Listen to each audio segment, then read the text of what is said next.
Good morning to all. बेटा आज हम रेडियस रेशियो के बारे में बात करेंगे और कुछ न्यूमेरिकल सॉल्व करेंगे। कैलकुलेशन ऑफ यूनिट सेल, इसके रिगार्डिंग भी हम कुछ प्रॉब्लम्स को आज सॉल्व करेंगे। ठीक है, सो स्टार्ट करते हैं आज का वीडियो। आज का लेक्चर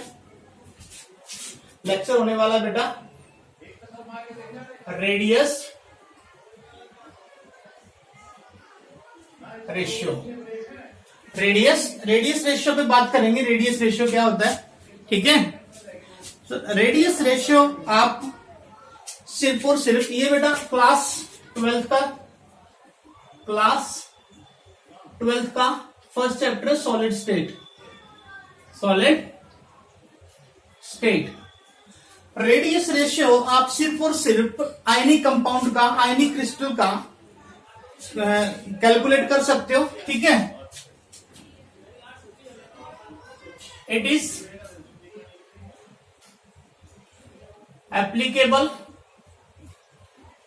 only for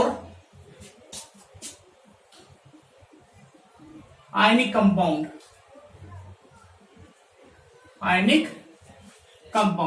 ये सिर्फ किसके लिए एप्लीकेबल होगा बेटा? Only for ionic compound. Example जैसे कि आपका NaCl हो गया, sodium chloride is ionic compound.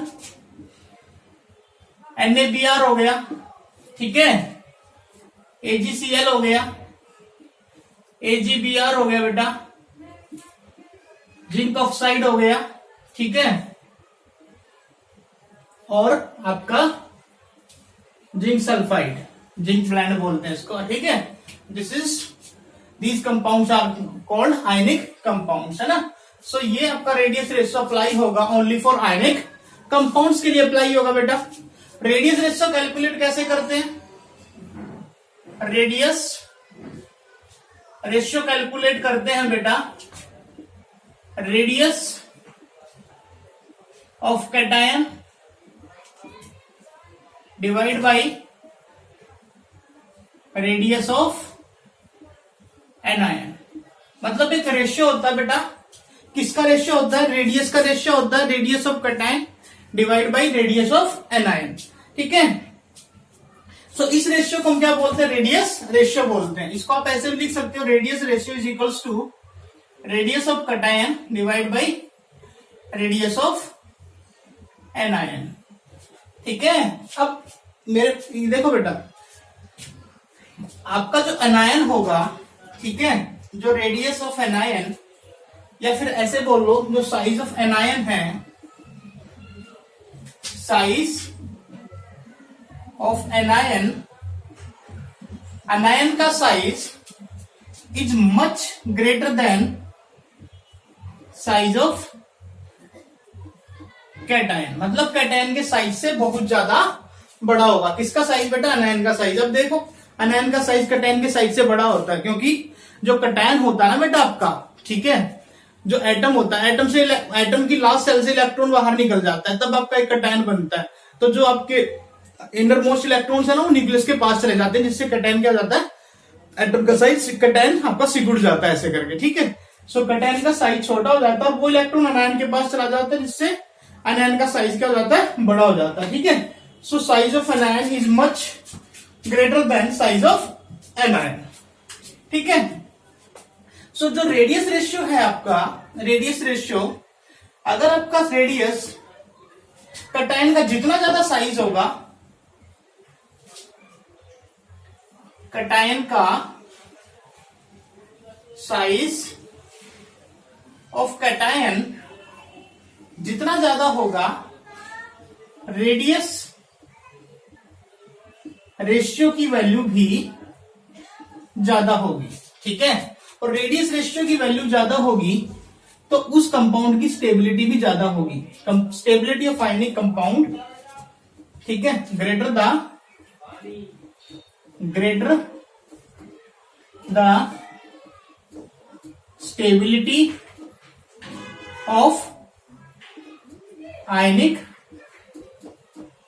Compound. ये बातें कुछ याद रखनी है बेटा, ठीक है, कि जो साइज होता है एनायन का कैटायन के साइज से बड़ा होगा, ठीक है। जितना ज्यादा कैटायन का साइज बढ़ाओगे उतना ज्यादा रेडियस रेशियो का वैल्यू बढ़ेगा और उतनी ही ज्यादा आयनिक कंपाउंड की स्टेबिलिटी बढ़ेगी। सो बेटा एक सोचो, आपके पास अपने कटआयन और अनायन को एज्यूम करना है स्फेरिकल फॉर्म में। कैसे? स्फेरिकल फॉर्म में। ये मान लो आपका एक कटआयन है, ठीक है, ये आपका एक कटआयन है, ये थोड़ा सा कटआयन बड़ा है, ठीक है। इस कटआयन को कितने अनायन सराउंड कर सकते हैं? इस कटआयन को आपके सिर्फ 2 अनायन सराउंड कर सकते हैं ऐसे। इस कटआयन को आपके कितने अनायन सराउंड कर सकते हैं? 4 अनायन सराउंड कर सकते हैं। ऐसे इसको ज्यादा से ज्यादा नंबर ऑफ अनायन सराउंड कर सकता है। बेटा जितनी ज्यादा नंबर ऑफ अनायंस कटआयन को सराउंड करते हैं उतना ज्यादा रेडियस रेशियो का वैल्यू भी बढ़ता है, और रेडियस रेशियो का वैल्यू बढ़ता है तो आपके आयनिक कंपाउंड की स्टेबिलिटी भी बढ़ती है। देखो जैसे जितना ज्यादा बॉन्डिंग अच्छा होगा, जितनी ज्यादा क्लोजली पैकिंग होगी कटआयन और अनायन की, उतनी ज्यादा एनर्जी रिलीज होगी, और एनर्जी जितनी ज्यादा रिलीज होगी आपकी स्टेबिलिटी उतनी बढ़ेगी, है ना। मिनिमम एनर्जी मैक्सिमम स्टेबिलिटी, तो फंडा सबको पता है, minimum energy maximum stability. Clear? So बेटा यहां पे ध्यान रखना है कि कटआयन का साइज जैसे जैसे बड़ा होगा रेडियस रेशियो का वैल्यू भी बड़ा होगा, ठीक है, और आयनिक कंपाउंड की स्टेबिलिटी भी ज्यादा होगी, ठीक है।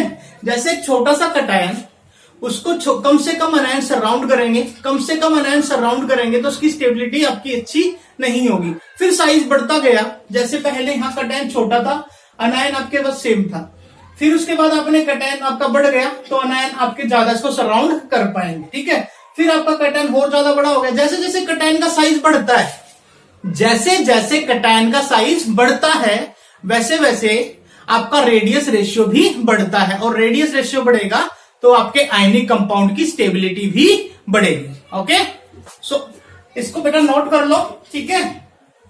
मैं फिर से रिपीट कराऊंगा। Radius ratio, radius of cation divide by radius of अनायन। सो अनायन का साइज कटआयन के साइज से मच ग्रेटर देन होता है, ठीक है, क्योंकि बेटा कटआयन आपका सिकुड़ जाता है, क्योंकि एटम से इलेक्ट्रॉन बाहर निकलता है ना, आउटर मोस्ट सेल से इलेक्ट्रॉन बाहर निकलता है, तो इनर मोस्ट इलेक्ट्रॉन आपके न्यूक्लियस के पास चले जाते हैं, जिससे कटआयन आपका छोटा हो जाता है, ठीक है, और अनायन का साइज आपका बढ़ जाता है क्योंकि इलेक्ट्रॉन उसके पास चला जाएगा, ठीक है। सो बेटा साइज ऑफ कटआयन, जैसे जैसे कटआयन का साइज बढ़ाओगे वैसे वैसे रेडियस रेशियो भी बढ़ेगा और greater the stability of ionic compound भी बढ़ेगी। और एक बात ये भी है बेटा, अगर साइज ऑफ अनायन बढ़ता है, साइज ऑफ अनायन बढ़ेगा, सो बेटा एक बात, ये मान लो कटआयन तो आपके पास ये है, सेम कटआयन है ये वाला, ठीक है, आपके अनायन का साइज बढ़ता जा रहा है, तो इसको, इस कटआयन को कम से कम अनायन सराउंड कर पाएंगे, और इसको जितना ज्यादा बड़ा होता जाएगा ना, कम से कम क्या हो जाएंगे आपके, मैं दिखाता हूं। आपने अनायन का साइज बढ़ाया, कटआयन आपके पास ये है, ये मेरे पास कटआयन है सिंपल, एक ये कटआयन है और एक ये कटआयन है, ठीक है। इसमें अनायन छोटा है, इसमें बढ़ता, इसमें थोड़ा बड़ा हो जाएगा, इसमें थोड़ा और ज्यादा बड़ा हो जाएगा, ये मेरा ऐसे कुछ करके, ठीक है। इसको सराउंड किया 4 अनायन ने, यहां पे देखो मैंने अनायन का साइज बढ़ा दिया, ठीक है, ऐसे करके बढ़ा दिया, तो इसको सराउंड किया बेटा 3 अनायंस ने, ठीक है। अब इसमें और ज्यादा बढ़ा दोगे तो इसको सराउंड कर पाएंगे सिर्फ ऐसे कुछ करके, एक इधर आएगा, इतना ही बड़ा बनाओगे तो थोड़ा दूर बना दो ताकि दिख जाए। कटआयन तो सेम है, आपने अनायन बढ़ा दिया, अनायन का साइज बढ़ता चला गया ऐसे, तो इसको सिर्फ 2 ही अनायन सराउंड कर पाएंगे। सो बेटा जैसे जैसे आप अनायन का साइज बढ़ाते हो, ठीक है, सो जो नंबर ऑफ अकोमोडेशन है अराउंड दी कटआयन, वो क्या होने लगती है, अनायन की डिक्रीज होने लगती है, ठीक है। Number of anions accommodate around cation decreases, है ना। सो नंबर ऑफ अनायन कटआयन के चारों तरफ क्या होने लगते हैं, कम होने लगते हैं। जब ये चारों तरफ नंबर ऑफ अनायंस कम होंगे तो बेटा बॉन्डिंग भी क्या हो जाएगी, पैकिंग आपकी अच्छी नहीं होगी, और पैकिंग अच्छी नहीं होगी तो स्टेबिलिटी उस आयनिक कंपाउंड की अच्छी नहीं होगी। तो ध्यान रखना है, स्टेबिलिटी का मेन पंगा है। ठीक है, जैसे जैसे कटायन का साइज बढ़ेगा आपका रेडियस रेशियो भी बढ़ेगा। ठीक है, क्योंकि कटायन का साइज बढ़ने से ज्यादा से ज्यादा आयन उसको सराउंड कर सकते हैं। ज्यादा से ज्यादा आयन सराउंड करेंगे तो पैकिंग भी अच्छी होगी, और पैकिंग अच्छी होगी तो बेटा आयनिक कंपाउंड की स्टेबिलिटी भी अच्छी होगी। ठीक है, सो बेटा साइज ऑफ अनायन, अगर आप अनायन का साइज बढ़ाते हो, अनायन का साइज बढ़ने से क्या होगा कि कटायन तो सेम है पर अनायन का साइज क्या होता जा रहा बेटा, बढ़ता जा रहा है। जब अनायन का साइज बढ़ेगा तो number of accommodation around cation वो क्या होने लगते हैं, डिक्रीज होने लगते हैं, और ऐसा होगा तो आपकी स्टेबिलिटी क्या होने लगेगी, डिक्रीज होने लगेगी। ठीक है, स्टेबिलिटी क्या हो जाएगी आपकी, डिक्रीज हो जाएगी। ठीक है, सो इसमें कुछ कंडीशंस है, आपको क्या क्या चीज एज्यूम करनी है। आपको एज्यूम करना है जो पैकिंग होगी वो थ्रू अनायंस होगी। ठीक है, जो पैकिंग होगी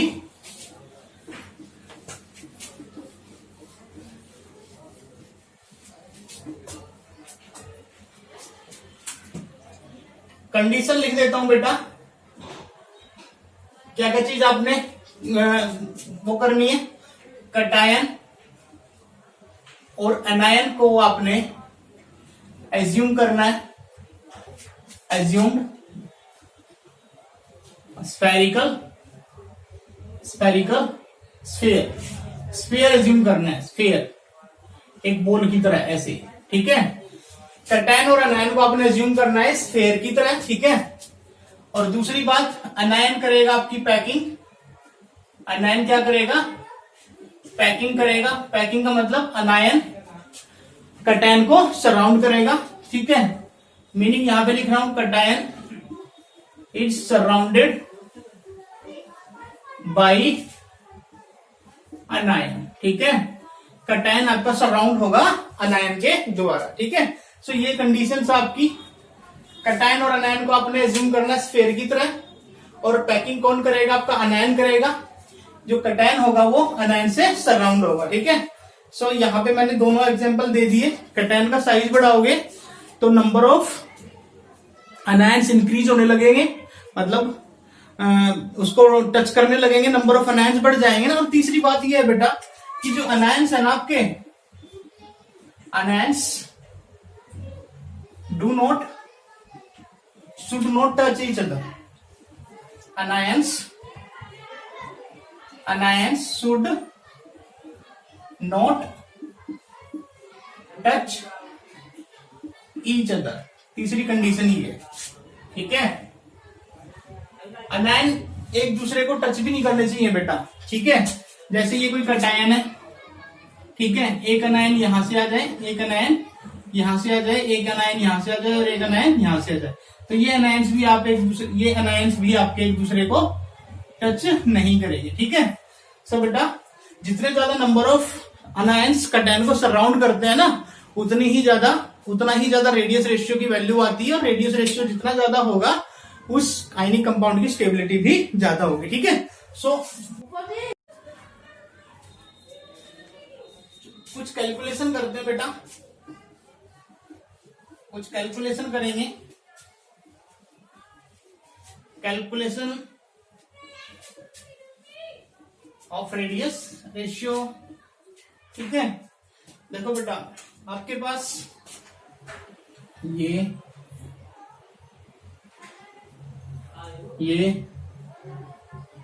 और ये हो गया इसके अंदर कैटायन। ठीक है, सो ये इसके अंदर क्या बेटा, कैटायन है, मतलब एक कैटायन 3 स्पेयर से टच है, 3 अनायन से टच है। ये क्या है, अनायन से। ठीक है, सो अगर मैं इनको मिला दूं, इन पॉइंट्स को ऐसे करके मिला दूं तो एक ट्रायंगुलर बनेगी, ए बी सी। एबीसी क्या बन गया, एक ABC is a equilateral triangle. ABC क्या है बेटा, एक इक्विलेटरल ट्रायंगल। एबीसी क्या है यहाँ पे, एबीसी क्या है बेटा, यहाँ पे एक इक्विलेटरल ट्रायंगल। और इक्विलेटरल ट्रायंगल है तो ये एंगल कितने होंगे, 60 डिग्री 60 डिग्री है ना। ठीक है, so angle A, angle B और एंगल सी कितना बेटा 60 डिग्री। ठीक है, और नीचे देखो जो रेडियस है, अनायन तो सारे सेम होंगे, अनायन तो एक जैसे है ना, अनायन सारे के सारे क्या है same. So radius of anion, radius of anion मैंने ले लिया बेटा आर ए। ठीक है, और radius of cation, radius of cation, cation का रेडियस जो अंदर आएगा ये वाला छोटे वाला, यहाँ पे देखो ये वाला, ये बीच में है जो। ठीक है, इसको मैंने ले लिया बेटा आर सी। ठीक है, आर सी। सो मैं यहां से एक परपेंडिकुलर ड्रॉ कर दूं, यहां से ये मैंने एक परपेंडिकुलर ड्रॉ कर दिया। ठीक है, दिस इज दी 90 डिग्री। तो ये मैंने पॉइंट लिया आपका डी, मीन्स एक ट्रायंगल ऐसे बन गई दिस, ये 90 डिग्री और ये एंगल 30 डिग्री। इस एंगल का मैंने बाइसेक्टर कर दिया, इस एंगल का मैंने क्या कर दिया बाइसेक्टर। सो ये आपका ये डी, इसको डी मान लिया, इसको ई मान लिया, ई बी एंड डी, ये मैंने नीचे उतारा है सिर्फ इसको। ठीक है, ये 90 डिग्री का, अगर इसको सीधा बनाओ ऐसे करके तो ऐसे बन जाएगी, दिख रहा है। ठीक है, ये ई, ये बी और ये डी, ये 30 डिग्री और ये 90 डिग्री। बात समझ आ रही है? तो बेटा यहां से लेके यहां तक का रेडियस कितना होगा देखो, यहां से लेके यहां तक ये मिड पॉइंट हो गया ना, ये यहां तक ये रेडियस ऑफ अनायन हो गया, और रेडियस ऑफ अनायन को आप क्या लिख लो यहाँ पे आर ए। ठीक है, और बेटा ये क्या हो गया आपका डीबी, डीबी, डीबी, ये तो आपका देखो यहां से लेके ऐसे है, ये ऐसे ऐसे करके। ठीक है, ये तो आपका हो गया आर ए, और ये मिड पॉइंट तक जा रखा है यहां तक, और ये हो गया आपका आर सी। ठीक है, ऊपर वाला तो हो गया आपका आर ए और ये हो गया आपका आर सी, तो टोटल कितना हो गया R A plus R C. ठीक है, सो बेटा आपने 10th क्लास में पढ़ा था पी बी पंडित बद्रीनाथ प्रसाद बटे डिवाइड बाई हर हर बोले, ये पढ़ा होगा ना ये रेशियोज। इसको साइन थीटा बोलते हैं, इसको कोस थीटा बोलते हैं, इसको आप टेंजेंट थीटा बोलते हैं। ठीक है, तो ये बी और ये एच है ना, बी बाई एच लिख सकते हो, B by H, B by H is equals to cos 30 degree. B कितना बेटा आपके पास, बी देखो बी आपके पास आर ए, एच कितना आपके पास बेटा R A plus R C, और कोस 30 की वैल्यू कितनी होती है, कोस 30 की वैल्यू, कोस 30 की वैल्यू बी बाई एच ही आएगा ना, बी, ये बी और ये एच, हाइपोटेनिस बी बाई, ये बेस हो गया और ये हाइपोटेनिस हो गया, है ना। और कोस 30 की वैल्यू निकाल लो, 0, 30, 60, 45, sorry 0, 6, 30, 45, 60, 90, 0, 1, 2, 3, 4, 4 by 4, 4 by 4, 4 by 4 by 4 ऐसे करके निकालते हैं। ये 1, ये √3/2, ये 1/√2, ये हो जाएगा आपका 1/2, है ना, 1/2। तो इसको लिखोगे यहाँ पे 1, इसको लिखोगे अच्छा √3/2। cos 30 की वैल्यू क्या होगी बेटा √3/2। क्रॉस मल्टीप्लाई कर दो, इसको इधर भेज दो, R A √3/2 R A plus R C. ठीक है, आर ए वाली टर्म एक साइड करो, R A minus √3/2 R A into √3/2 R C, ये यहां तक आ गया। अब उसके बाद देखो बेटा सॉल्यूशन है, इसका स्क्रीनशॉट ले लेना। ठीक है, इसको मैं साफ कर रहा हूं, या फिर यहां से इसको साफ कर देता हूं, ठीक है, ताकि मैं इसको यहां पे नोट डाउन कर सकूं। इसमें देखो बेटा आर ए कॉमन आ गया, यहां से आर ए कॉमन आ गया, 1 माइनस √3/2, यहां पे बेटा √3/2 आर सी। ठीक है, आपको निकालना R C by R A. So R A को भेज दो इधर और √3/2 को भेज दो इधर, तो ये 2 माइनस √3/2 हो गया, √3/2 नीचे आ गया और ये आ गया आपका आर सी बाई आर ए। ठीक है, सो इसकी कैलकुलेशन करोगे इसको इधर इसको ऊपर लेके जाओगे तो बेटा यहां पे RC अपॉन RA 2 से 2 कटेगा, 2 माइनस √3 अपॉन √3 इसकी 2 माइनस 1.732 कैलकुलेशन, इसको सोल्व करना 2.00 1.7328 6 2 0.268 1.732 सोल्व करने पे शायद 0.155 आएगा, 0.155 आएगा। मतलब रेडियस रेशियो आ गया ना ट्रायंगुलर का, जिसमें एक कटायन कितने अनायन से टच है, तीन अनायन से टच है, तो उसका रेडियस रेशियो कितना आ रहा है 0.155 आ रहा है। ठीक है, और वो मैंने कैलकुलेशन बता दी बेटा कैसे करनी है। ठीक है, सो RC अपॉन RA इसके लिए आपका आएगा 0.155। तो आपको बेटा इतना करने की जरूरत नहीं है, आपको कुछ एक टेबल याद रखनी है। ठीक है, और वो टेबल क्या है वो मैं टेबल बता देता हूं, वो आपको मैं टेबल बता देता हूं। ठीक है, अगर आपका रेडियस रेशियो अगर उसकी वैल्यू लेस देन 0.155 है, ठीक है, तो उसका पॉसिबल कोऑर्डिनेशन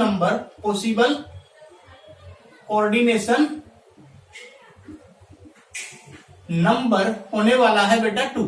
अब 2 है तो मतलब एक कटायन आपका दो ही अनायन से टच होगा ऐसे करके, है ना। तो आपकी जो शेप होगी वो कैसी होगी बेटा, लीनियर। ठीक है, लीनियर शेप होगी। एग्जाम्पल आपका हो गया BeF2। ठीक है, BeF2 बेरिलियम फ्लोराइड। ठीक है, थर्ड है आपका बेटा अगर आपका रेडियस रेशियो 0.155 से लेके 0.225 तक हो, 0.225 तक हो, मतलब ये तो मिनिमम वैल्यू है और ये मैक्सिमम वैल्यू है।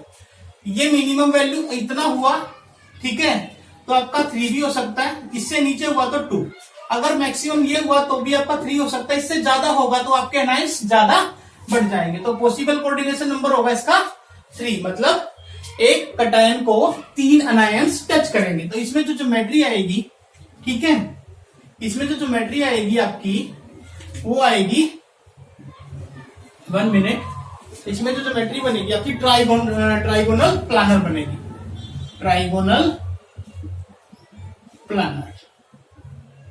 ठीक है, इसके एग्जांपल होंगे बेटा B2 और 3।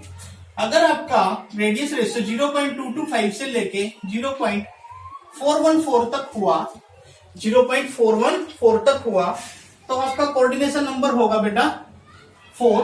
तो जो शेप जो आएगी वो आएगी आपकी टेट्राहेड्रल। कैसी शेप आएगी, टेट्राहेड्रल।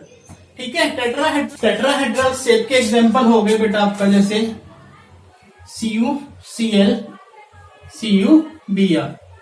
ठीक है, उसके बाद आपका आता बेटा 0.414 से 0.732 तक, मतलब मिनिमम वैल्यू 0.414 हो और मैक्सिमम वैल्यू 0.732 हो, तो उसका कोऑर्डिनेशन नंबर होने वाला है बेटा 6। ठीक है, तो ये जो शेप आएगी ये आएगी आपकी ऑक्टाहेड्रल। कैसी शेप आएगी, ऑक्टाहेड्रल। ऑक्टाहेड्रल शेप के लिए जो एग्जांपल होंगे आपके NaCl होगा, NaBr होगा, ठीक है, KBr होगा, KCl होगा, ZnO होगा, ठीक है, ZnS होगा। ठीक है, ये वाले एग्जांपल रहेंगे। ठीक है, 0.732 तो मिनिमम वैल्यू और 1 आपकी 1.0 आपकी मैक्सिमम वैल्यू। तो इसमें जो आपका पॉसिबल कोऑर्डिनेशन नंबर होगा वो 8 होगा। ठीक है, तो आपकी जो शेप होगी वो बॉडी सेंटर्ड क्यूबिक होगी, बॉडी सेंटर्ड क्यूबिक। इसमें एग्जांपल आपका CsCl CsBr, caesium bromide, caesium chloride and caesium iodide. This is the example of.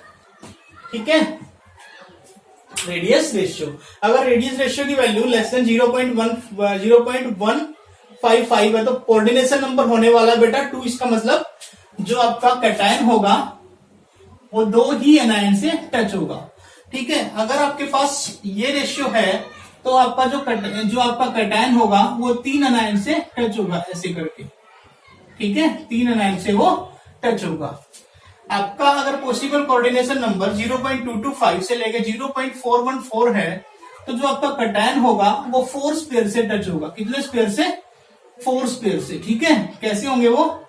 एक तो आपका ये वाला, एक आपका ये वाला, एक आपका ये वाला और एक ये वाला। ठीक है, ये बीच में होगा आपका कैटायन। ठीक है, अब आपके जो ऑक्टाहेड्रल है, अगर रेडियस रेशियो ये है 0.414 से लेके 0.732 मैंने दिखाया भी था, तो आपका कितने एक कैटायन कितने स्पेयर से टच होने वाला है? 6 स्पेयर से टच होने वाला है, 6 एनायन से टच होने वाला है, तभी तो कोऑर्डिनेशन नंबर 6 आएगा। एक तो ये हो गया, ठीक है, और एक आपका ये होगा, एक आपका ऊपर से आएगा, एक आपका यहां से, एक यहां से और एक आपका कुछ ऐसे बनेगा। ठीक है, क्लियर? 8 में देख लेना बेटा, बॉडी सेंटर्ड होगा। बॉडी सेंटर्ड मतलब आपका एक कैटायन 8 स्पेयर से टच होगा। ठीक है, तो ये ध्यान रखना आप लोगों ने कि अगर कोऑर्डिनेशन नंबर 2 है तो कैटायन कितने एनायन से टच होने वाला है? 2 एनायन से टच होने वाला बेटा। अगर आपका कोऑर्डिनेशन नंबर 3 है तो आपका एक कैटायन कितने एनायन से टच होने वाला है? 3 एनायन से टच होने वाला है। अगर आपका कोऑर्डिनेशन नंबर 4 है तो आपका एक कैटायन 4 एनायन से टच होने वाला है। अगर कोऑर्डिनेशन नंबर 6 है तो एक कैटायन आपका 6 एनायन से टच होने वाला है। क्लियर? आगे बात समझ में? चले आगे। सो बेटा अब हम पढ़ते हैं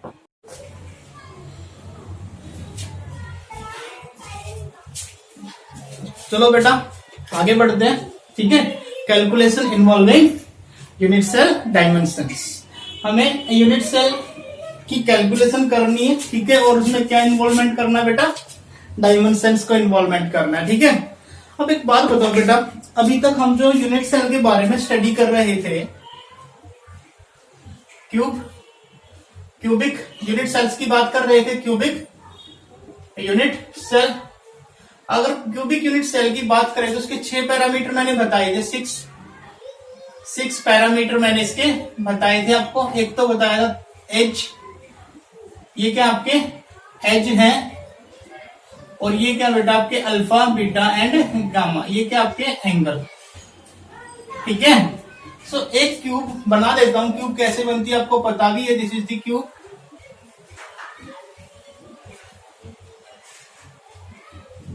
ये क्यूब है।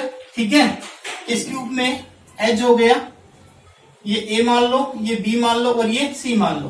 पहली तो बात, क्यूब है तो तीनों के तीन, ए बी और सी तीनों इक्वल होंगे। ठीक है, और जो एंगल होंगे अल्फा, बीटा और गामा, ये म्यूचुअली परपेंडिकुलर होंगे। ठीक है, ए के सामने वाला एंगल अल्फा, बी के सामने वाला एंगल बीटा और सी के सामने वाला एंगल गामा, है ना। तो बेटा ये क्यूब है और इस क्यूब में हम मान लेते हैं सपोज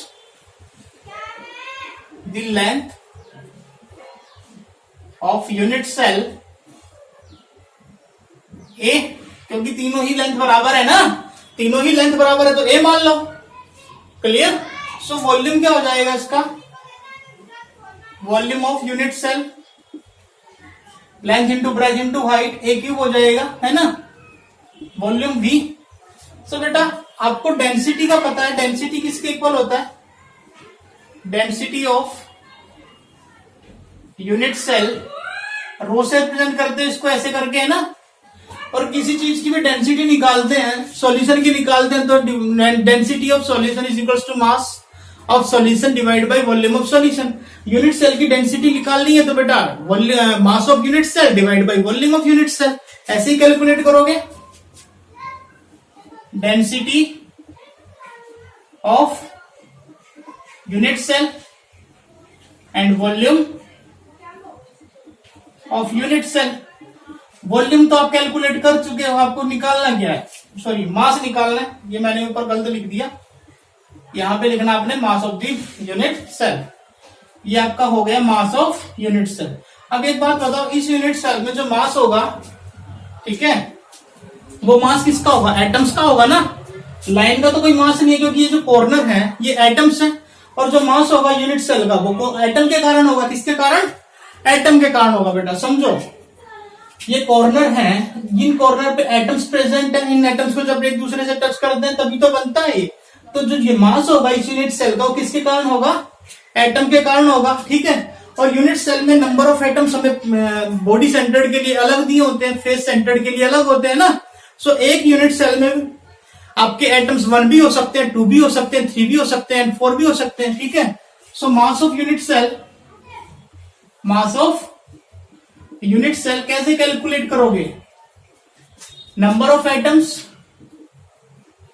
जितने भी number of atoms into mass of each atom, mass of each atom, हर एक एटम का मास। ऐसे ही तो कैलकुलेट करोगे ना मास ऑफ यूनिट सेल। अरे आपके पास एक एटम का मास मान लो 1 है, एक एटम का मास मान लो 2 है, तो 2 एटम का मास 2u हो जाएगा, 3 एटम का मास 3u हो जाएगा। तो यहाँ पे क्या लिखा मैंने? नंबर ऑफ एटम्स, जितने भी यूनिट सेल में एटम्स होंगे वो एटम्स और हर एक एटम का मास। सो मास ऑफ ईच एटम कैसे कैलकुलेट करते हैं, बात यहां पर आ जाती है। नंबर ऑफ एटम्स को मैंने रिप्रेजेंट कर दिया Z से, मास ऑफ ईच एटम को मैं लिखता हूं बेटा यहां पे स्मॉल m से लिख देता हूं, ठीक है। चलो ठीक है, m is the mass of each atom. अब हर एक एटम का मास कैसे कैलकुलेट करते हैं मुझे पता है। अगर मैं मान लू 1 मोल ऑफ एटम्स, ठीक है, 1 मोल ऑफ एटम्स का मतलब होता है बेटा 6.022 इंटू 10⁻23 एटम्स, यही होता है ना। एक 1 मोल ऑफ एटम्स किसके इक्वल होता है? 6.022 इंटू 10⁻23 एटम्स के इक्वल होता है ना। इतने एटम्स के इक्वल होगा, मतलब ये जो सारा होगा ये मास ऑफ एटम्स होंगे ना, ये सारे के सारे। इनको जब कैलकुलेट करोगे तो यहाँ पे कुछ मास आएगा, इसको आप क्या बोलते हो? मोलर मास ही तो बोलते हो, मोलर मास, ठीक है। सो इतने एटम का मास कितना हो गया? मोलर मास के इक्वल हो गया 6.022 into 10⁻23 atoms, mass of atoms, mass of atoms is equals to molar mass. Molar mass के इक्वल आ गया। और मास ऑफ 1 एटम किसके इक्वल आ जाएगा फिर? मास ऑफ 1 एटम, वो किसके इक्वल आएगा बेटा? Molar mass divide by Avogadro number. इसको आप Na या फिर NO से रिप्रेजेंट करते हो, ठीक है। इसको आप किससे रिप्रेजेंट करते हो? Na से रिप्रेजेंट करते हो, एवोगैड्रो नंबर। ये चला जाएगा इसके नीचे। ये तो था इतने मास ऑफ एटम्स, ये मास ऑफ इतने नंबर ऑफ एटम्स का मास कितना है? मोलर मास के इक्वल होगा। यहाँ पे कुछ ना कुछ मास होगा ना, उतने मोलर मास के इक्वल हो गया। तो एक एटम का मास इसको नीचे भेज दो, molar mass divide by Avogadro number. So ये जो आपका m है ये किसके इक्वल आएगा? Capital M upon Na। ये वैल्यू आ गई, ठीक है। So mass of unit cell किसके इक्वल आ गया? Z into M upon Na। तो यहां से जो डेंसिटी आएगी rho, mass of unit cell को आप लिख दो Z into M upon Na, है ना। और वॉल्यूम ऑफ यूनिट सेल कितना बेटा? A cube. Volume of unit cell क्या हो गया आपका? A cube. So this is the formula.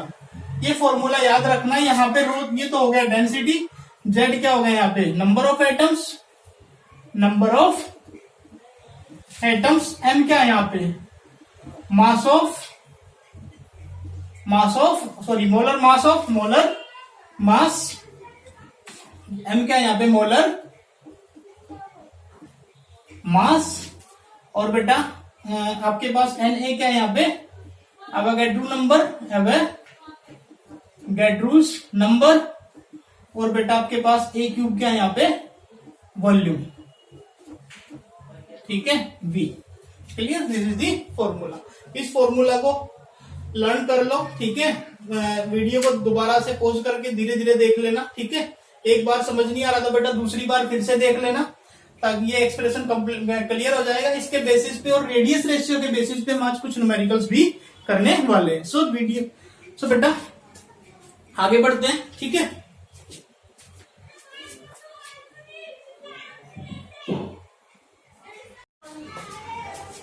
Question है बेटा, the edge length of NaCl unit cell is 564 picometre, what is the density of the NaCl in gram per centimetre cube. सो बेटा मैंने आज आप लोगों को दो फॉर्मूलेस करवाए, तो radius ratio, radius of cation divide by radius of anion, एक तो ये वाला, और एक मैंने आप लोगों को कराया कि जो डेंसिटी होती है वो Z into M upon A cube into NA, ये फॉर्मूला मैंने कराया, ठीक है। डेंसिटी कैलकुलेट की है यूनिट सेल की, तो यहां पे आप लोगों को डेंसिटी ही कैलकुलेट करनी है। क्या कैलकुलेट करनी है बेटा? डेंसिटी, ठीक है।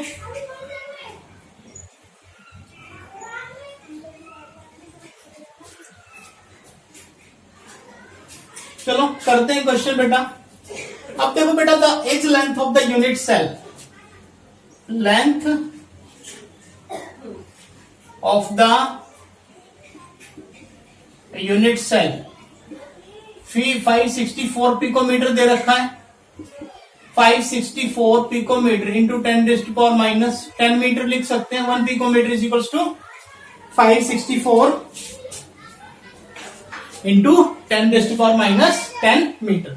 1 पिकोमीटर होता है बेटा आपका 10⁻10 मीटर के इक्वल होगा, ठीक है। मीटर मीटर मीटर की बजाय नहीं 10⁻12 मीटर होता है बेटा, सॉरी 10⁻12 मीटर। मीटर को जब सेंटीमीटर में कैलकुलेट करते हो ना, तो 564 लिख देता हूं। 1 picometre is equals to 10⁻12 metre, और 1 मीटर आपका हो गया 100 सेंटीमीटर के बराबर। अब यहाँ पे 100 सेंटीमीटर में कैलकुलेट करोगे तो 2 जीरो कट जाएगा, और यहाँ से 10⁻10 सेंटीमीटर हो जाएगा, ठीक है। बहुत छोटी यूनिट, बहुत छोटी लेंथ है ना, इसलिए हम इसको सेंटीमीटर में कैलकुलेट कर रहे हैं, ठीक है। क्लियर? सो आपके पास लेंथ दे रखा है यूनिट सेल का 564 पिकोमीटर। पिकोमीटर को कैलकुलेट किया मीटर में, और मीटर को कैलकुलेट किया बेटा सेंटीमीटर में। तो बेटा उसके बाद आप देखो what is the density of the unit cell. NaCl है, ठीक है। NaCl एक यूनिट सेल है। NaCl कैसा यूनिट सेल होता है? फेस सेंटर्ड होता है बेटा NaCl। पीछे भी गया NaCl मैंने, जिसमें एक कैटायन कितने एनायन से टच होता था? 6 एनायन से। कोऑर्डिनेशन नंबर 6 था ना इसका, है ना। तो जो आपका NaCl होता है वो कौन सा होता है बेटा? फेस सेंटर्ड यूनिट सेल होता है, ठीक है। इसमें दे नहीं रखा है इसने, तो आपको ध्यान रखना है जो NaCl है is a face centred cubic unit cell. Face centred cubic unit cell कैसा यूनिट सेल होता है बेटा? Face centred cubic unit cell. और फेस सेंटर्ड में जो नंबर ऑफ एटम्स होते हैं वो 4 होते हैं। कितने होते हैं बेटा? 4, ठीक है। सो आपके पास Z की वैल्यू भी आ गई। अब M is the molar mass. NaCl का मोलर मास तो कैलकुलेट कर सकते हो।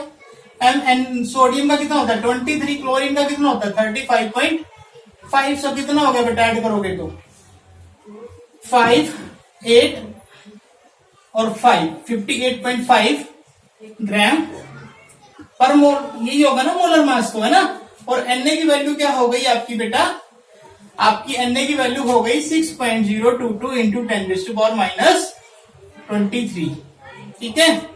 ये तो नंबर है। सो बेटा सारी वैल्यूज है फॉर्मूले में रखनी है। सो रो इज इक्वल्स टू Z कितना आपके पास 4, M कितना आपके पास बेटा 58.5, ठीक है।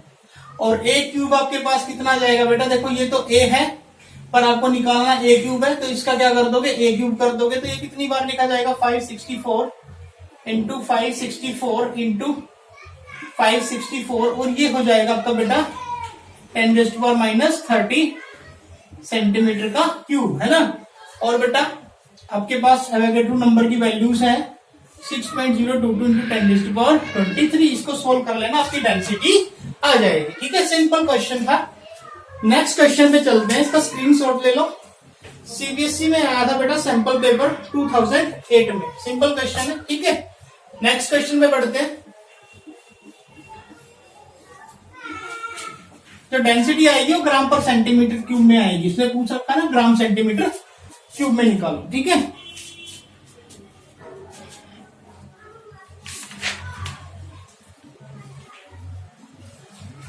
सारी क्वेश्चन ऐसे हैं बेटा, ठीक है। बस आप लोगों को थोड़ा ध्यान रखना क्वेश्चन को करते हो। तो क्वेश्चन नंबर 2 देखो, गोल्ड आपके पास, गोल्ड का एटॉमिक मास दे रखा है, गोल्ड का एटॉमिक मास दे रखा है 197 U दे रखा है, हैज एटॉमिक रेडियस, इसका जो has atomic radius, atomic radius कितना दे रखा है इसका 0.144 नैनोमीटर में दे रखा है, ठीक है। It crystallize in FCC, it crystallize, जब इसका क्रिस्टलाइजेशन करते हैं, इससे जो क्रिस्टल बनता है वो कैसा बनता है, इन एफसीसी का अरेंजमेंट करता है। एफसीसी से face centred cubic unit cell. Calculate the density of gold, calculate the density of gold, gold की डेंसिटी बतानी है आपको, ठीक है। कि अब आपको पता है बेटा, देखो यहाँ पे रेडियस दे रखा है, एटॉमिक रेडियस, गोल्ड का एटॉमिक रेडियस आपको दे रखा है, और गोल्ड की जो अरेंजमेंट है, जो क्रिस्टल है वो एफसीसी का अरेंजमेंट, और एफसीसी के अरेंजमेंट की जब कैलकुलेशन करते हैं, जो रेडियस आप डिस्टेंस फाइंड आउट करते हो, कुछ ऐसे ही कैलकुलेट होता था ना, ये वाला ये मैंने पहले भी सिखाया। ये आपका फेस हो गया तो एक ट्रायंगल बनाते थे ऐसे करके, ए बी सी। तो A B C is a right angle triangle. ABC एक राइट एंगल ट्रायंगल है, जिसमें एसी का स्क्वायर, एबी का स्क्वायर प्लस बीसी का स्क्वायर, एसी का square is equal to A square plus A square. AC की value क्या आती थी √2 ए। अब एसी मुझे यहां से यहां तक हाफ निकालना है, ठीक है। तो आप क्या करते थे बेटा, हाफ निकालने के लिए कैलकुलेशन करते थे ना रेडियस के लिए। ये तो आपका कैपिटल आर, ये भी कैपिटल आर, ऐसे जुड़ता था ना ये, आपको तो हाफ करना है ना, r प्लस आर, 2r हो गया ना। तो 2r is equal to √2a, और a की वैल्यू क्या आ गई 2r अपॉन √2, है ना। और r की वैल्यू क्या दे रखी है यहाँ पे, देखो 2 इंटू 0.414 अपॉन √2, और √2 भी क्या होता है आपका 0.414। तो ये कितना आ गया 2 पिकोमीटर आ गया, और 2 पिकोमीटर का मतलब 2 इंटू 10⁻⁻10 सेंटीमीटर, ये वैल्यू आ गई, ठीक है। मेरे हिसाब से ये आएगी 2 इंटू 10⁻⁻10 सेंटीमीटर, ठीक है। तो देखते हैं बेटा 0.144 है, ठीक है। मैंने यहाँ पे 0.414 लिख ली, तो यहाँ पे लिख लो, आप भी चेंज कर लो यार, क्या हो गया, सो आसानी से हो जाएगा, ठीक है।